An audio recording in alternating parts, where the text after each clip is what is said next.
Now playing movie reviews in 20 Qs.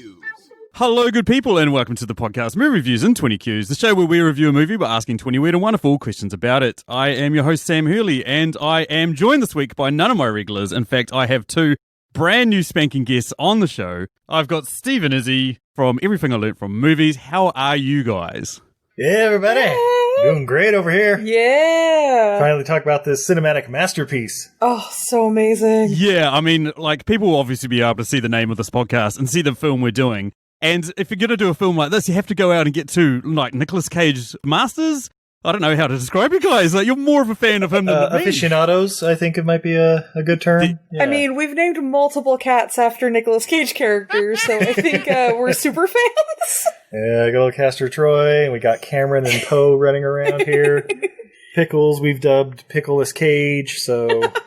Yeah. It's unreal. And you've also got 2 degrees of separation, don't you? You've interviewed his brother, who's also a film director. Oh, yeah, basically his genetic clone, Christopher Coppola. We've talked to him. He's a great guy. Sounds exactly like him. Oh, it's so good. A couple former directors and co-stars and stuff. And we're just kind of circling around, waiting for him to answer our constant calls and emails. If you're listening, Mr. Cage, and we know you are, hit us up. We want you on. We'll only talk about the movies nobody talks about. Like, nobody wants to hear more about Face Off and Con Air. No, we want to hear about Captain Corelli's mandolin. Color Out of Space. Yeah. Kill Chain. I mean, I've got questions about Kill Chain. Please ask him some questions about Inconceivable. Anyone that's listened to our Patreon has heard us rip that movie apart. And I've got so many questions about that film, but I'm so jealous. But I mean, he's the high water mark for us as well. Like, the day I interview him for my podcast is the very last episode of the show. Like, I'll never be able to top that. That's just it. If he wants to bring down podcasting in general, all he has to do is take a weekend and be like, all right, you got me for 15 minutes for, like, everyone from, like, Joe Rogan down to us. And then it's like, well, I guess that's it, everybody. So True. Wicker Man. Yeah, Wicker Man. That's right. Wicker Man, the 2006 remake. Obviously starring Nicolas Cage, as we've mentioned. A couple of the other sort of pertinent details, starring Lily Sobieski, I don't got no idea how to say her last name, as Sister Honey, Ellen Burstyn, poor old Ellen Burstyn, as Sister Summer Isle, Kate Behan as Willow Woodward, and Molly Parker as Rose and Sister Fawn. Directed by Neil LaBute, who also was part of the screenplay.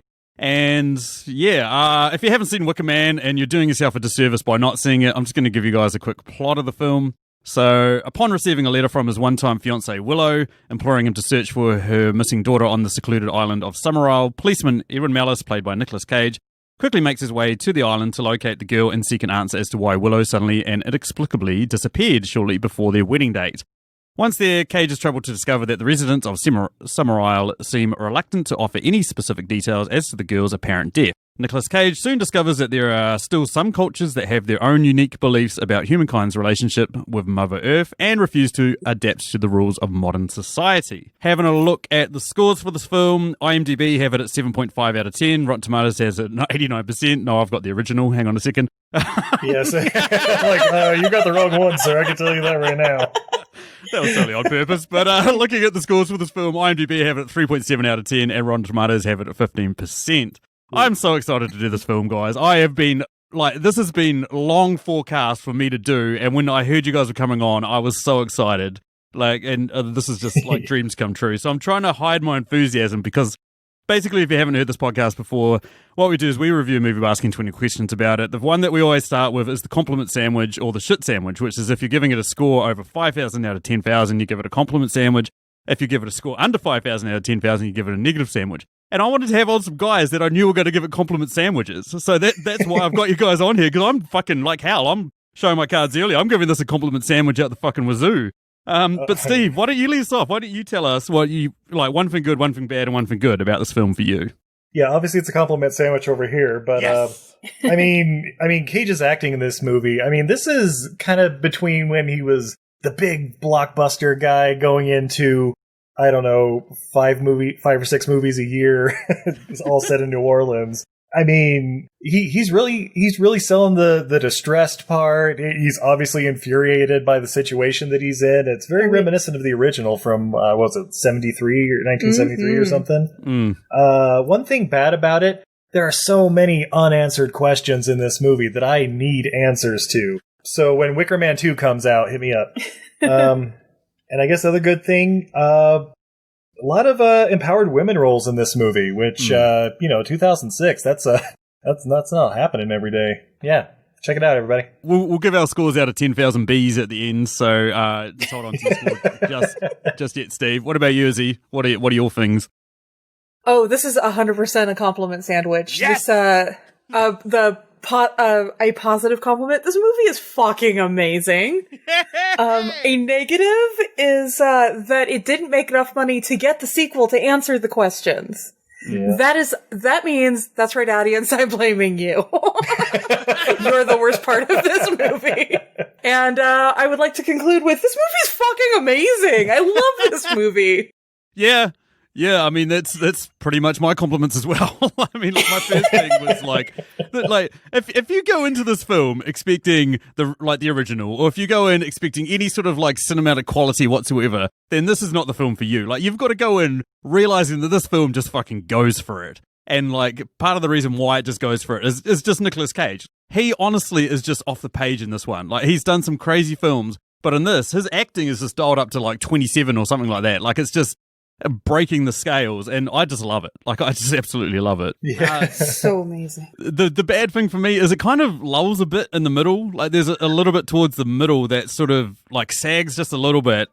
My other good thing is, like, I just love the fact that like Nicolas Cage is off the page in this. Yeah, sure, but all the like everything else that happens to everybody else in this movie is insane, and they just have zero reaction to it.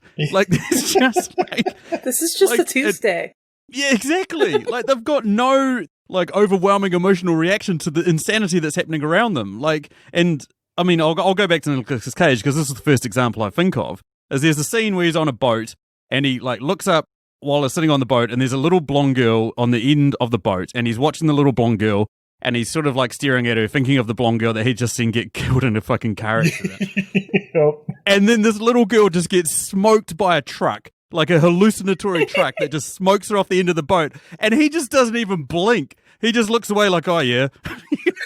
Well, and he also doesn't react when it happens again, like 15 minutes later in the movie. Because obviously this is a reoccurring hallucination he's been having, so he's used to seeing the trucks killing little girls. He's desensitized to it now.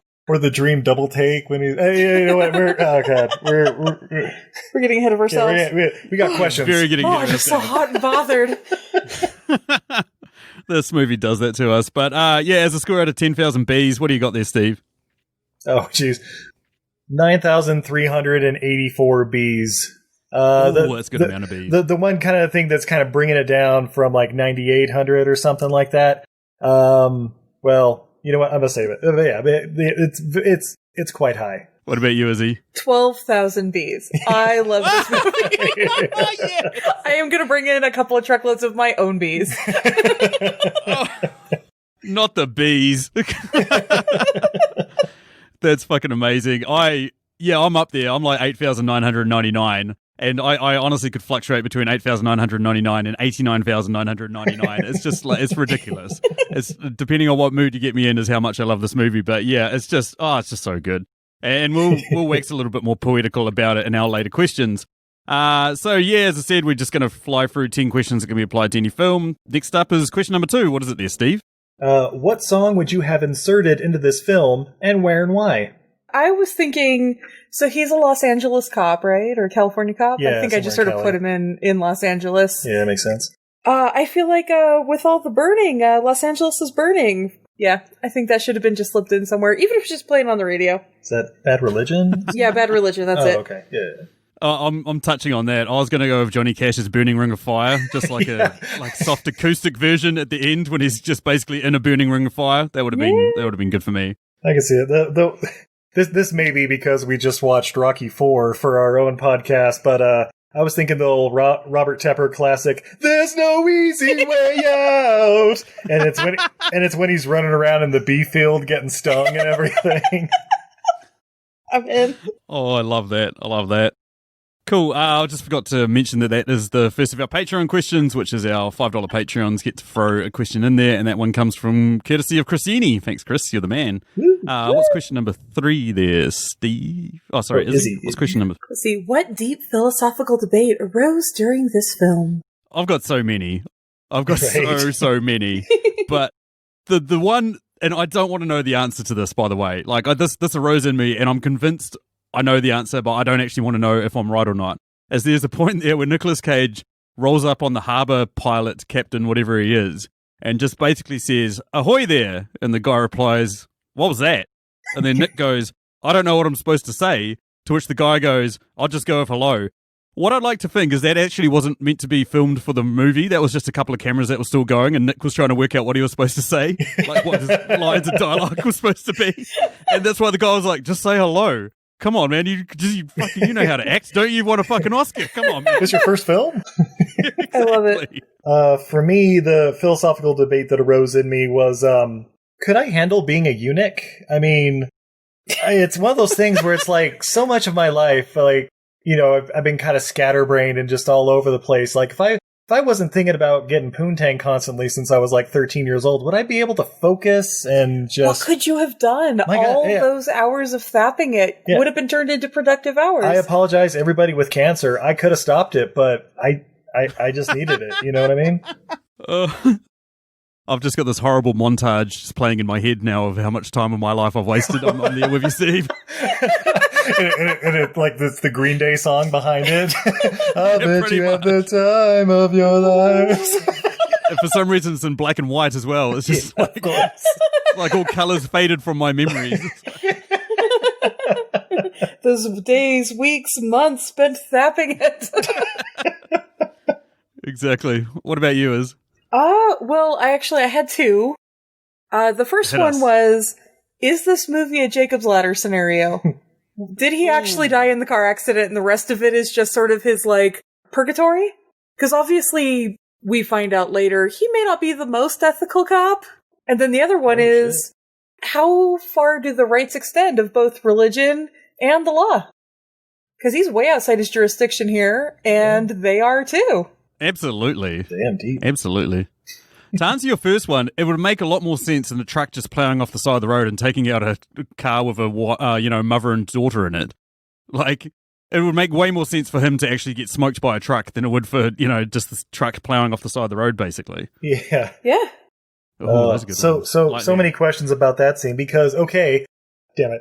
So, if there's a flaw in this movie, and I think this is the one, it's like, okay, so there's the mother and the daughter in that car, and the daughter's being a little bitch or whatever and throws the doll out in the road. So Nicolas Cage goes to grab it. I mean, he looks both ways, I think, before he goes out there, whatever, but then the truck silently comes out of nowhere and blasts through that station wagon. Oh, and it's going the wrong way. Because she just pulled off the road and it hit him head on. Yeah. Yeah. But then it's like, okay, then he's like in there trying to save him or whatever, and it explodes and all that stuff, and it's like, okay, so those two are dead, right? Oh, they come up at the end of the movie? Oh, yeah, fuck you. Yeah. Everybody on Summer's Isle is a ghost. There's the twist. He died. Those little blonde girls, by the way, they're all clones on the island, are the harbingers of death. Death rides a pale horse.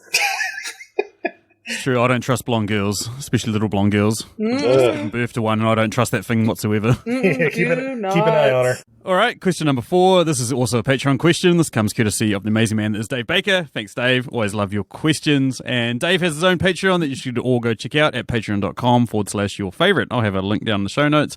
Post a ton of awesome content on there. And what Dave would like to know this week is, which 2 characters from this film would you guys want with you at your house party? Well, for me, the answer is pretty obvious. It's Rose and Thorne, the twins played by Molly Parker, because twins at a party is always a good time. And it's Molly Parker, so, yeah. Got a chance with at least one of them, right? Yeah, but she's pretty ruthless in this. Sister Rose is definitely the thornier one, which is quite ironic. The other one just wants to hang on to her bike, so she's kind of normal, but still twins. Yeah, twins, yeah. Yeah. Well, obviously I'm going to invite Beach. Because she makes the mead. She's going to bring the party drinks. Yeah. And I also decided I was going to invite Rose because I decided She is so uptight. She's got to be a freak. Oh, shit, yeah. Yeah, this is a hard one for me because there's no one in this film that's really that like engaging and that you want to sort of hang out with, really. So I'm gonna have to go with Pete, who's his like best friend that works at the police station. That's kind of got a level head and knows what he's talking about. He's about the only one that's level headed. And then I was thinking that I'd also go with the blonde policewoman that comes to visit him and is like, oh hey, and he's like, come in. I can leave if you want. Okay, it's like that made no sense. Yeah, but and then when she shows up at the end of the movie, it's like, okay, fuck you too, movie. Yeah, exactly. Absolutely. I mean, obviously she was in on it, but yeah. Isn't she the one who suggests he take some time off? Yeah. Isn't that why she comes over? That evil woman. Anywho, that moves us to question number 5. What do you got there, Steve? Question 5. What's your most controversial opinion about this film? Gee, Izzy, would you like to start? I guess my most controversial opinion is this movie's fucking awesome, and people need to like start giving it the credit that it's due. Y'all need to stop bashing on it. This movie's amazing. I'm going to echo you there. I'm actually going to say it's better than the original. Like that was my controversial opinion. Obviously, given the score that we've given it, we all fucking love this film, so it's no surprise that we might think that is the case. And a lot of people might not have actually seen the original, so I'm also going to put it on blast a horror movie that came out recently, which was Midsummer. That's okay. You went right into mine because not only is it better than the '73 version, which is great and available on Netflix, but good. Midsummer is fucking horrible version of Wicker Man, which has 15% on Rotten Tomatoes. Hate Midsummer. Midsummer was trash. And the people who like it, spoiler alert, are all people who don't watch suspense movies, don't watch thrillers, and don't watch horror movies. So this is the only fucking thing they've seen, and they think they're all high and mighty. Because, turns out it was a breakup story the whole time! Oh, I'm about to fucking lose my mind. This is amazing. I'll put it out there. I kind of enjoyed Midsummer, but I kind of would have enjoyed it if it was half an hour longer. You know, I mean, shorter, sorry. It just dragged for just so long, whereas this has had just crazy plot points or plot beats every fucking 5 minutes or so. So, yeah. Midsummer would have been a great 45-minute Outer Limits episode. Yeah, just picture this movie with an extra hour of staring at people's faces as they do nothing. Oh my gosh. Oh, but it's so thought-provoking. Yeah, I love watching people trip balls. That's why I hang out at heroin dens. Is that your controversial opinion as well, Steve? It's better than Midsummer? Yeah, well, it's not controversial. It's better than Midsummer, but yeah, better than the '73 version because I mean, the original one, Nicolas Cage is a better lead. I mean, I don't know the actor's name. I love the musical numbers in the first one, but the, I don't know, virginal officer guy that comes in to check out the island and everything, just not that good of a character. Like, I kind of want him to be executed by the end, but... Well, all right, so I'm going to go ahead and throw this out there. I really do like the original. I really do. Yeah, me too. I definitely feel like this one has higher entertainment value, which I am 100% in on. I love those quote-unquote popcorn movies. You just watch them for pure entertainment. I also, something I was sort of like noticing, so in the first one, the officer who goes to Summer Isle to find out about the missing child, he's very pious. Yeah. You know, he's very religious and he's not necessarily likable, but you know, you gotta admire him. He's a good Catholic. They named him in this Nic Cage one, Malice. Yeah. They literally named him Malice. Like, out the gate, he's popping pills, he's hallucinating, he's trying to do a good job, but he's not following the rules in any way, shape, or form. Yeah, he's got a lot going against him. I completely agree. No, like, I suppose for me, it's like, I've seen the original one once, and I've got no desire whatsoever to go back and watch it. Whereas, for this one, I've actually watched the alternate version and the normal version this week. Like, that's how much I enjoy this fucking film. Yeah. So good. Cool. Okay, that moves us down to question number 6, which is also a Patreon question. Oh, shit, I forgot to mention that last time. Last one was also a Patreon question, which comes courtesy of Julio of the Contrarians podcast in which they rage against the Rotten Tomatoes machine. So they argue for why a shit film is actually really good. So I can't remember if you've done this film, Julio, but boy, do I fucking want you to do it. Julio, if you haven't, we'll come on. Yeah, we'll all come on. We'll just overwhelm you with guests, Julio. There you go. Question number 6 is also a Patreon question, comes courtesy of the amazing woman that is Emily Higgins, who runs the Tasteless podcast. And what would she like to know there is? She would like to know, which side character would make the best spin-off movie? This one's kind of easy for me because I feel like this is just a natural progression of where the film's going to go. And that's his mate Pete, the yellow police officer that we talked about, because Nicolas Cage showed him where Summer Isles is.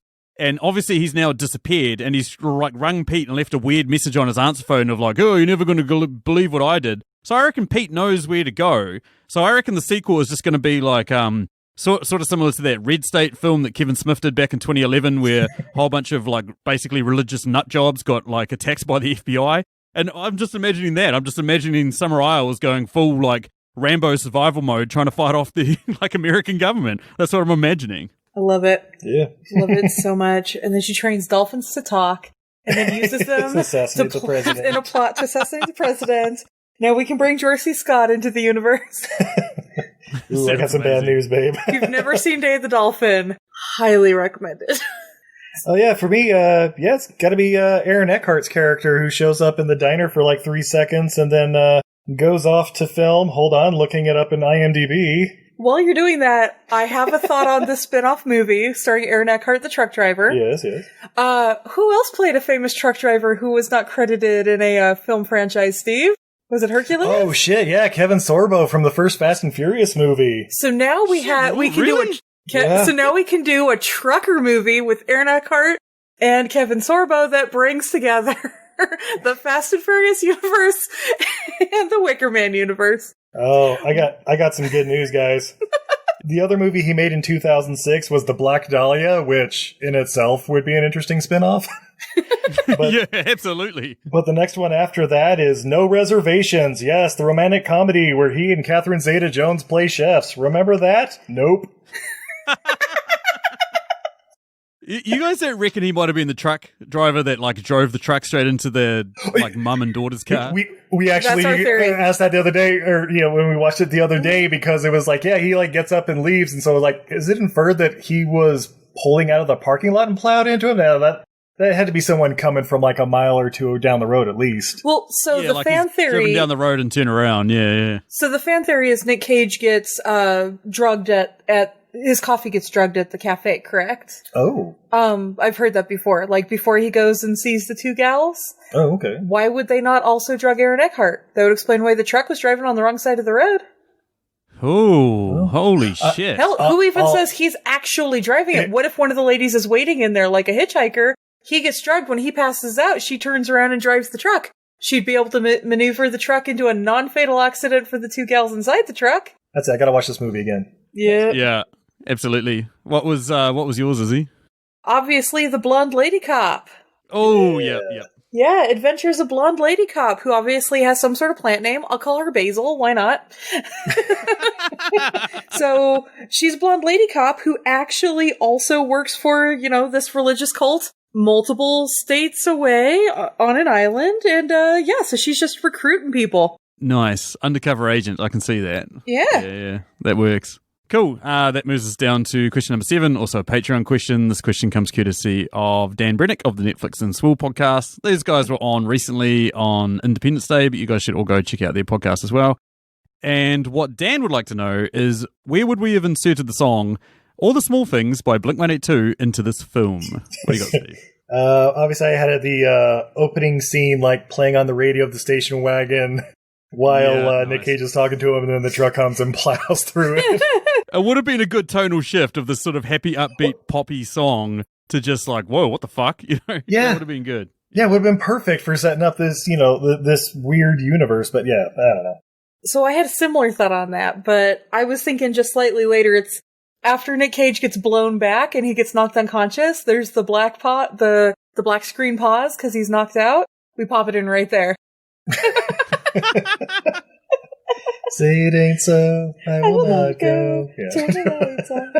How about you, Sam? Makes as much sense as anything. For me, it's the scene where he's running through the field getting stung by the bees, because, all the small things, all the bees. Yeah, that was the backup for me, too. Question number 8 there, Steve. Yeah, question number 8. What scene from this film will you remember on your deathbed? Phallic symbol, phallic symbol. I was so glad someone brought it up. Thank you. Yeah. Somebody brought up the phallic symbol. That's correct. I said that. Those are the words that came out of my mouth. Good answer. How about you, Sam? It's definitely not the bees, are my eyes, are my eyes. I'm basically trying to do that with as much the anti-Nicolas Cage delivery, basically, of not the bees, are my eyes, my eyes. That's basically it. I can't believe that wasn't in the original version of the movie. It was not in the original cut. That's the craziest part. Is I watched the original cut, and then they just like literally went from you bitches," like holds him down, and then he's in the fire. I was like, "What the fuck where's the bees? Where's the bees shit?" And so I had to rewatch the alternate version to the point that my wife was like, "Have you got a problem?" I was like, "Yeah, I do. I need to fucking see everything." I want the 2.5 hour cut. Yeah. Exactly. Yeah, definitely that. Yeah, for me, the scene from this film that I will remember till my dying day is also one of my favorite gifs. It's the bear slap. Oh, Nicolas Cage is dressed up in a bear outfit, runs up. What is it, sister? Slap. I was tossing up between that and the like standing sidekick he gives Lily. Yeah, okay. Well, that was another place I was going to put the all the small things is during his cage rage in that bar. That was phenomenal. I love how she just comes at him like a bloody spider monkey and jumps on his back and then just standing sidekicks her into those photos. That was just phenomenal. So good. Moves us on to our fan favorite question. Congrats, Iz. You get to have it this week. What is it there? What quote from this movie would be the worst thing to hear after you finish having sex? Now, I started going through the script, and then I just realized that I'd copied down about 1,700 lines, so I've tried to trim it down to just one, because there's a lot in this film that would be up there. I've got two favorites. Fuck, it's hard. But the more you think about it, the worse it would be step away from the bike. It's like... I was thinking just slept with the town bike. That's good to hear. And now somebody's telling me to step away from her. Awesome. I think I know Steve's. How to get burned? Yeah. How to get burned? How to get burned? How to get burned? That was up there. That was definitely up there. How about you, Dave? I'm thinking it would not be great to hear after sex. Phallic symbol, phallic. I'm just going to keep bringing it up because that scene is amazing. Who knows? It might be your thing if a little girl's screaming that at you. Yeah, but How Did It Get Burned was a very close second. I do not want somebody like, oh, babe, that was amazing. How did it get burned? How did it get burned? How did it get burned? How did it get burned? Yeah. Well, that's also like our greeting nowadays. It's, how did it get burned to you? And how did it get burned to you? Yeah. How did it get burned, everybody? No, that's true love. That's amazing. And takes us down to question number 10, which is the last of the questions that can be applied to any film. This one, I mean, it's, yeah. The question is, what's the biggest dick move of the movie? And I think, like, we've almost got to rule out the fact that somebody lured a dude to an island just to kill him. That's a pretty big dick move. So, I don't know. Maybe that one's off the table, but what do you guys got? What do you guys reckon is the biggest dick move of this film? There's so many dick moves Nicolas Cage does throughout this movie. Absolutely, yeah. I mean, stealing the bike at gunpoint was kind of awesome, but yeah, I'll go with that. Honestly, the biggest dick move in this entire movie is when Nic Cage is checking in to Beach's restaurant. He's uninvited. Nobody fucking wants him there except for like one person who did not ask permission. He's on private land. He's like, hey, can I just like get a room or something? Well, we don't really do that. Well, can you just make it happen? Hey, and why don't you just give me a drink too? Okay, this is really just for like the people who live here, but just give me a fucking drink. Oh, what is this bullshit? Well, this is mead. We make this from our local bees. Yeah, I see. Yeah, oh, that whole scene, like, I remember the first time watching this, like, oh, okay, so they're making it so that I'm gonna want him to die later. Cool.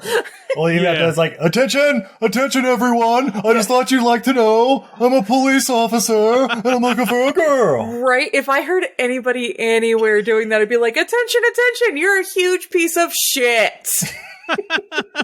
My backup controversial opinion was like Nic Cage was so unlikable that I actually kind of think he was made to, like he deserved to die. That was actually one of my backup ones. Yeah, his name is literally Malice. He's not a good dude. My one is also a Nicolas Cage thing, which it just adds more fuel to the fire that is the dickhead that is Nicolas Cage in this film. Is when he arrives on the island. Okay, let me dial it back. He gets a ride out to the island from this pilot who drops him off around on the coast sort of thing, and then he like walks his way around. And then when he gets there, one of the ladies like says to him, "How did you get here?" And he goes, "Oh, you know." And then she goes, "Oh, did the harbour master or captain or whatever drop you off?" And rather than go, who are you talking about? Or something like that. He just rats him out. And the poor harbour captain ends up dead. I was like, you fucking dickhead. That's not very nice. That is a dick move. The one that I'm surprised no one brought up was the little girl throwing a doll out the window of the car after he's... Yeah. She's a little bitch, too. Yeah, but she died for it, so, instant karma. That's why when she pops up at the end, it's like, motherfucker! Okay, that moves us on to our personal questions, which are 3 questions that we thought of while watching this film. We don't necessarily have to answer ourselves, but we can if we want. What do you got there, Steve? First one I got, on a scale of 1 to 10, how Nic Cage is Nic Cage in this movie? 9.5. He is quite cagey in this. I love it, like, when he starts breaking out into, like, what people consider the crazy acting, but he's just expressing all of the emotions, and I love it! Yeah. I'm absolutely there with you. I was trying to think of, like, what is the scale that you put it on. And, like, even, like, Con Air, he's probably at his least cagiest, which is quite saying something given how insane that film is. Like, he's almost like a 1 out of 10 cage. And then, like, a 10 out of 10 cage is, like, Vampire's Kiss or Leaving Las Vegas or one of those films. So, yeah, I'm up there. I reckon, 9.5. I can be brought around. I definitely reckon he's a 9.5. Yeah, I had, like, 8 written down, but it's probably a little higher than that. I'm just always comparing it to, like, Vampire's Kiss, Nic Cage, and shit like that. Yeah, it's weird. In Con Air, he's like the straight man in that movie. Yeah. Yeah. Like, and that's one of the reasons why it's so great. Hence our kittens, Cameron and Poe. It's insane. Like, you're right. And, yeah, Vampire's Kiss, like, if anyone hasn't seen that film, it is literally 2 hours or whatever of Nicolas Cage just having a full-blown mental breakdown. Like, that is the entirety of the film. There's only very brief moments where you come up for air where he acts kind of normal for like about a second, and then it's just straight back into the insanity. Highly recommend.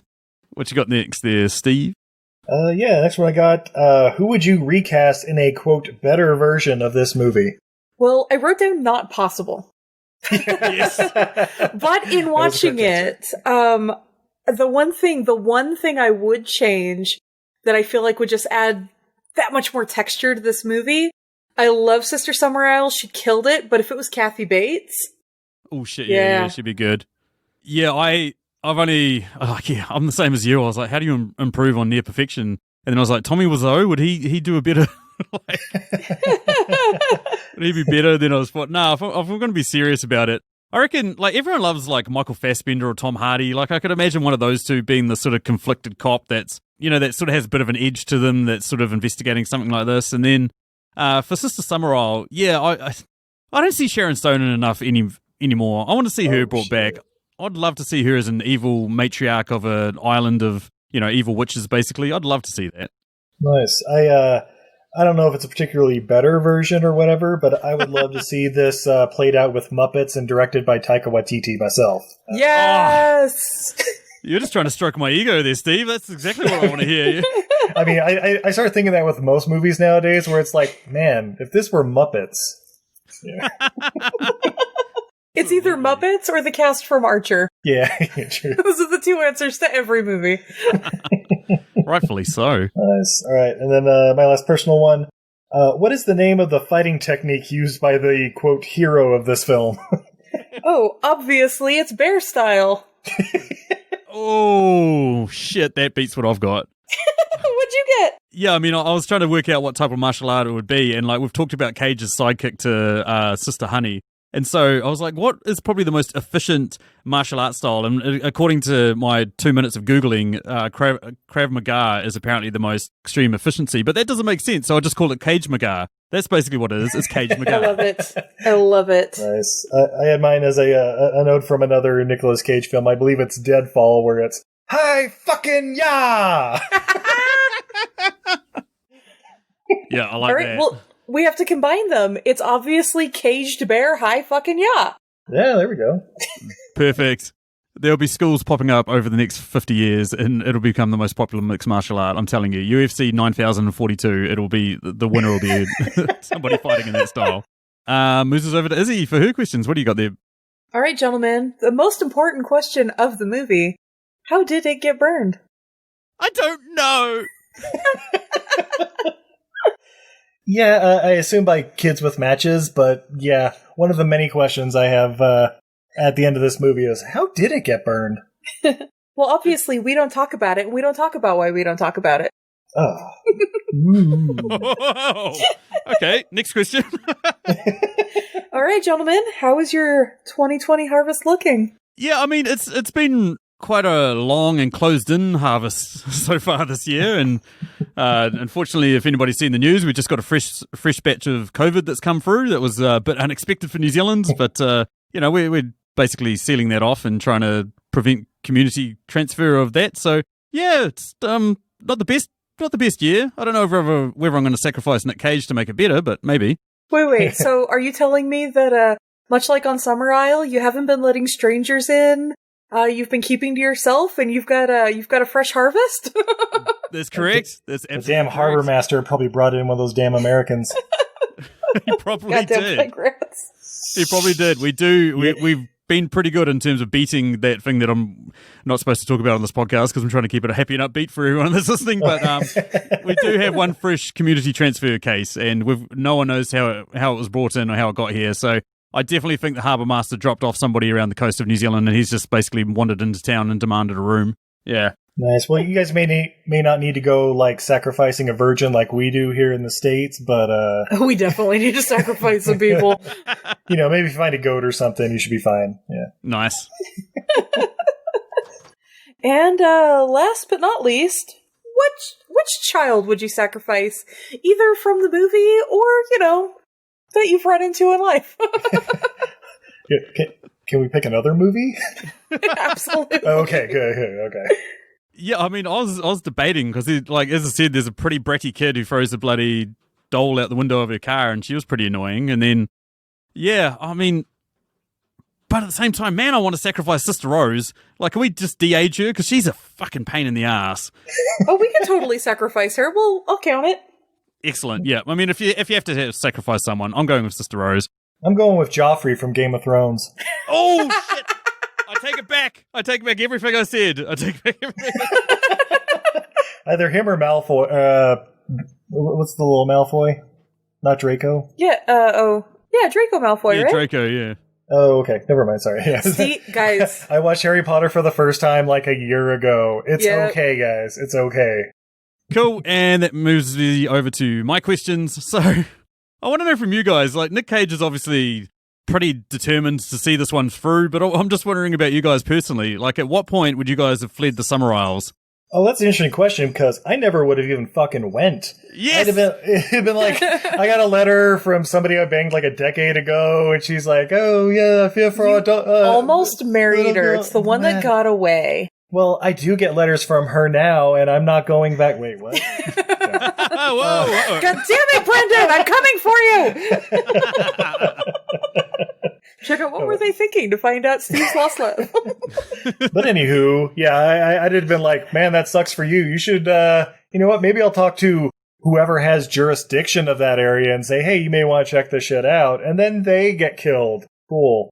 Or not. Maybe they figure it out because they're actually good cops. It would be the shortest movie ever, but I'm right there with you, Steve. Like, even to the point that if I got on the boat and I started hallucinating about young girls getting smashed by trucks off the back of the boat, that would be enough for me to go, hang on, hold up, I need to go to the hospital. I'm not doing too well. Yes, apparently I'm still having side effects. Exactly. So I'm going to pretend that it's somebody I just can't say no to, haven't heard from in a long time. And I'm thinking like, all right, I'm Nic Cage. I'm a police officer. I'm going to go and see what's going on. She doesn't seem to have called the cops. So I'm going to go see if I need to alert the local authorities, try and do it with a cool head. Go, before I'm raising too much suspicion. I get to Summer Isle. It's a little difficult. Yeah, as soon as I got there and they're like, you're not welcome here and here's a bloody bag with something in it. I'm like, you know what? Peace out. Wasn't that a shark or something? By the way, what is in that? Yeah. What's in the bag? What's in the bag? That was actually my backup answer as well when I was writing that question. I was like, that bit where he says, is there a shark or something? And then they try and fucking scare him with it. I was like, yeah, no, that would be enough for me to go, get me the fuck out of here.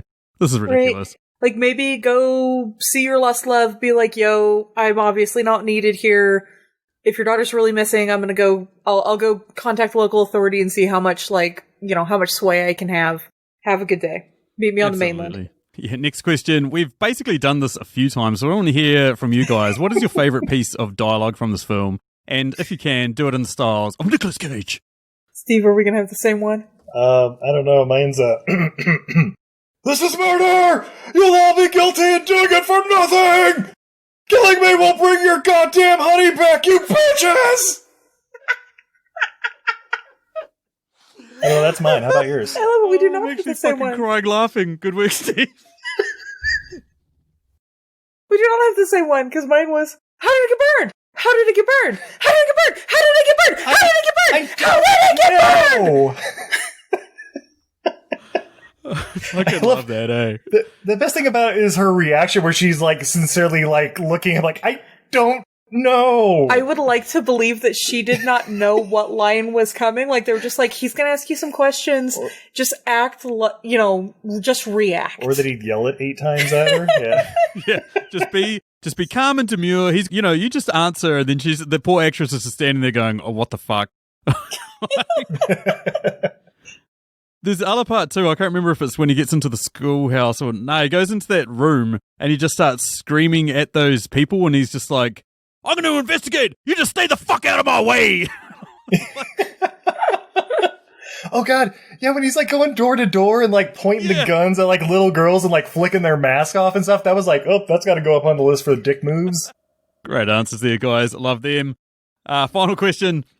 As Nicolas Cage explains to us throughout the film, he's allergic to bees, so he has to carry around a couple of EpiPens. We see him with 2 at one point. And then, as we mentioned, he goes running through a field, gets stung to shit by a whole bunch of bees.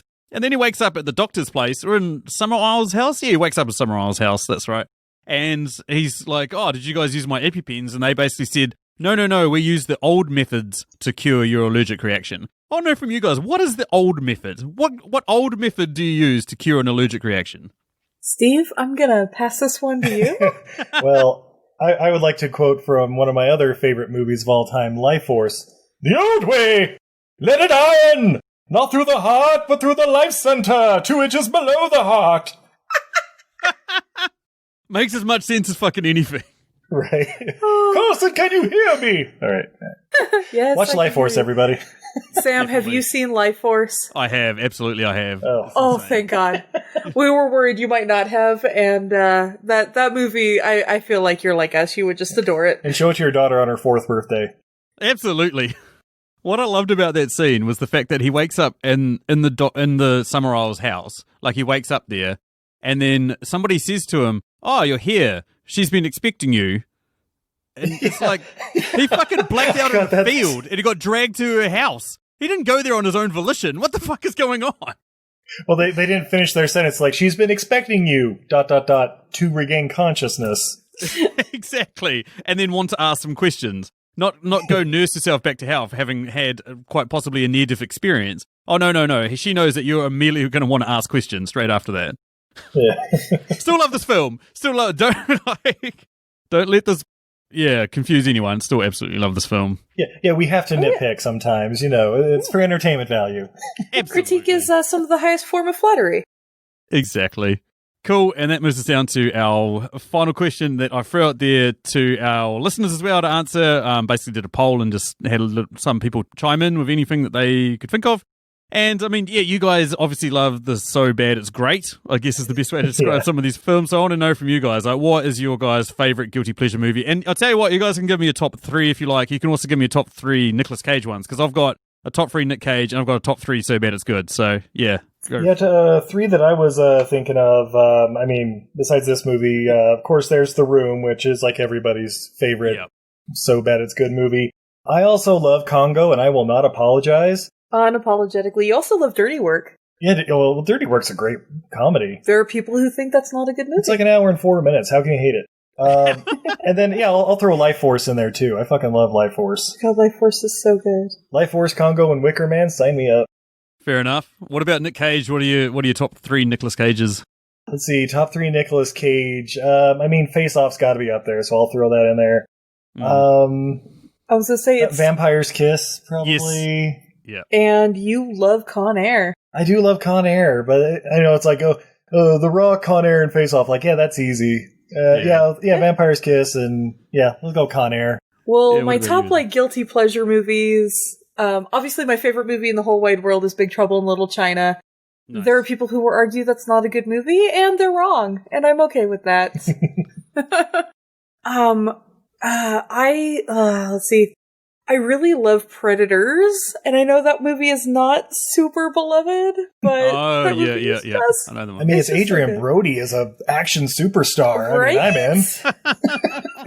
Yeah. And my ultimate guilty pleasure that I know I fully acknowledge is a trash movie, but I still love it. Jingle All the Way. Oh, Jesus. I love that movie. I love it so much. Wow. But my top Nic Cage movies. Yeah, I mean, well, before I even met my husband, I named my cat Castor Troy, so obviously Face Off is like right up in there. Recently, I really, really, really liked Color Out of Space. Oh, yeah. Yeah, that's good. Yeah. That movie was way better than it even had to be. And Between Two Worlds? Between Two Worlds is really good, but... Or Between Worlds, sorry. I'm not gonna lie, I also really liked Primal. I mean, it's the best Nic Cage movie featuring a cat in a boat. It's like Life of Pi, but with Nic Cage. Fair enough.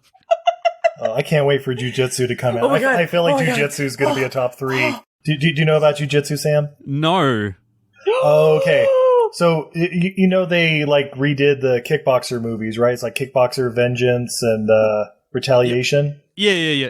Yeah, so it's the director of that and the star, Elaine Moosey. Who's great. With Tony Jaa and Nic Cage in a martial arts movie where they fight, wait for it, aliens. Oh, fuck, I'm there. I'm so hard. My favorite movie I've never seen. You're right. That sounds fucking amazing. My favorite wet dream turned to a script. Exactly. That's the best way to describe it. That sounds insanely good. That's awesome. How about you, Sam? Yeah, my favorite guilty pleasure movies. I mean, yeah, you've mentioned The Room. That is just up there. Like, it's possibly only topped by Vampire's Kiss. Like, those two movies I've seen way too many times, and I don't even give a shit. Like, I'll sit down and watch them from start to finish. I'll go watch it now. I couldn't give a fuck. Like, there's very few films out there that somebody said, "Hey, do you want to watch this movie right now?" Those are two of them that I'm like, yeah, I do. I absolutely do. Let's record another episode, Vampire's Kiss. Exactly. Happy to. And then, like, Showgirls is another one that I've just seen so many times. I watched it so many times growing up. And to the point that, like, I'd watched it so many times growing up that when someone said to me, "Fuck, have you seen Showgirls? God, that movie's shit." I was like, what the fuck? How could anyone not like that film? This doesn't make any sense to me. Yeah. I mean, it's a lot better than Showgirls 2, Pennies from Heaven. So. Oh, absolutely. Yeah, absolutely. But yeah, I mean, it was one of those things that, like, as soon as the internet was invented and I discovered that other people actually hated this film, I was like, what the fuck is wrong with this world? My favorite, like, yeah, Con Air and Face Off and The Rock, I feel like, are legitimately good Nicolas Cage films. Whereas, like, my favorite guilty pleasure ones, the ones that I've watched more times than I'd probably admit to most people, is Vampire's Kiss, and then Ghost Rider 2, which is kind of ties into a film that we'll talk about a bit more at the end, but it kind of ties into a film that I'm guessing on an episode of You Guys with, which is directed by Brian Taylor and the other one, Neveldine. Is that the one? Yep. Yeah, Mark Neveldine. Mark Neveldine, yeah, that's right. And there's something about it, like, I didn't really enjoy the first Ghost Rider all that much, but the second one, man, he's like pissing fire, and like, it's so stupid, but it's so enjoyable, and I don't know what it is. He's fighting the Highlander. I mean, come on. Exactly. Idris Elba's Idris Elba shows up for some reason with a French accent. Yes. French Idris Elba. French Idris Elba. It's fucking brilliant. Anywho, so I basically put the top 4 ones out there that I think are the most, like, sort of common or well-known, so bad it's good films. That was The Wicker Man, The Room, Showgirls, and Batman and Robin. And Batman and Robin stomped home with 42% of the vote. The Room got 33%, Showgirls got 18%, and The Wicker Man only got 7%. I mean, there's no losers, really, when you have a look at some of these films. Yeah, it's true. I say Batman and Robin is ridiculous. I remember watching that in a theater and just being like, wow, this is bad. And, yeah. but watching again and again, it's like, I mean, I see what they were going for, but it's still bad. It's not great, but it fits into the Batman universe. Yeah, at that it's time. sort of like the 4th Indiana Jones. It's not great, but it fits into the universe. Like, it follows the tropes. Yeah. It is what it is. I had a couple of comments from a couple of our listeners. Glenn McGregor said, I'm going to go with Showgirls on the list, but I'd say Spookies from 1986 overall. There's a film I've never even heard of. Yeah. Shane He said, you put me onto The Room and I've never looked back. Good on you, Shane. Glad you enjoyed it. Pirate Comics Sir John said, Yellowbeard is my go-to bad but good. I love it. Oh, yeah. Yellowbeard's pretty good. Stephanie Magny said, I don't know how anyone could answer anything but The Room. And it's so true. I fucking love The Room. God, it's so good. How many Blu-rays of The Room do we currently own? Is it 3 or 4? I think 3. Yeah. We keep going to TommyWiseau.com, and he keeps having things where it's like, hey, get the nice pair of sweatpants and a little doggy plush I did and not a get Blu-ray for $10. I did not get the doggy. Oh, what was it? We got the sweatpants and we got you the underpants. Oh, yeah, the underpants. Jeez. By the way, you can buy Tommy Wiseau brand underwear. They smell like they've been warned by him. No, I would not recommend No, they smell like petroleum products. Oh, that too. Yeah. So definitely have been warned by them, then definitely be smelling like petroleum products. He normally greases himself up every time he plays some football in his tuxedo, so he's probably fucking doing that. Couple of answers here. Spy Hards said there was only one answer, which is Batman and Robin. And then Combat Jones also threw out a gif of The Room. And Movie Journey Podcast also said Batman and Robin. So, yeah, bit of love out there for the So Bad It's Good films. But, yeah, that's our podcast done. But as we've sort of hinted and alluded to, I'm guessing on an episode of your guys. And so why don't you talk about that? And why don't you talk about your guys' podcast before we end the show? Yeah, you can hit us up over at Everything I Learned from Movies at EILF Movies on Twitter, Facebook, and Instagram. We're going to be talking Mom and Dad 2017's Force Majeure. So good. Sorry, Nicolas Cage and Selma Blair and Lance Henriksen. Yeah, and of course, we're celebrating September Stallone going into next month, so check that out. It's going to be a lot of fun. Yeah! And babe, are you on social media at all? I am. You can find me everywhere at Untidy Venus. That's a goddess who's bad at housekeeping. I make art, including I've got a whole set of movie monsters who love kittens, because I'm a monster kid. I love the movie monsters, and I love cats! Nice. Yeah, very much looking forward to our episode coming out. Mum and Dad. I mean, like, fuck, if you guys ever want me on for a Nicolas Cage film, I'm there. I'll watch anything of his. I don't give a shit. There's very few actors out there in the world that I would do that for, but he's definitely one of them. Anything you say? Captain Corelli's mandolin, I hear? Oh, no. Maybe. Actually, I've never seen that I've one. never seen it. Yeah. I've never seen it either. There we go. Cool. And yeah, that takes us to the end. Thank you again to our Patreons for supporting us. You guys are absolutely fucking awesome. We appreciate it. It helps all of this get made. We also thank anyone that's listened to this podcast. If you guys want to get in contact with us, you can find us on Facebook, or you can find us on Twitter, where we are our most prolific at Movie Reviews In, or you can just send us an email at mritqs@gmail.com. Upcoming films, we have the wonderful M from Verbal Diorama coming on to do Pacific Rim.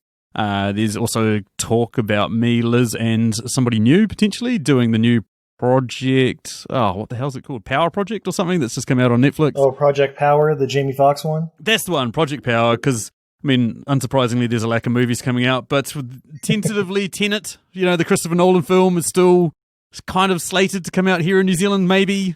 We're maybe going to see that by the end of the month, so who knows. Well, let us know what we're missing out on. We'll be waiting for, I don't know, the Megan Fox movie Rogue to come out, which should be amazing. Oh, hold me back. and guys, everybody listening out there, head on over to patreon.com and throw a couple ducats Sam's way. He's got a little girl to worry about. He needs a few dollars. Come on, guys. Keep the lights on. Plus, you get all cool, like, exclusive episodes, and he throws out polls and stuff like that. Yeah, just give him some money. Yeah, get access to Sam's poll. I don't know if you guys are trying to kill me with flattery, because killing me won't bring back your goddamn honey, but thanks anyway there, Steve. That's fine. And while you're over there, why not head over to patreon.com/EILF movies? That's everything I learned from movies. And okay. Yeah, good old shit plugger Steve. Good work. Good promotion. You're pretty much the opposite of New Zealanders. We hate doing self-promotion. It fucking drives us insane. Anywho, that is thanks from me. And me. And me.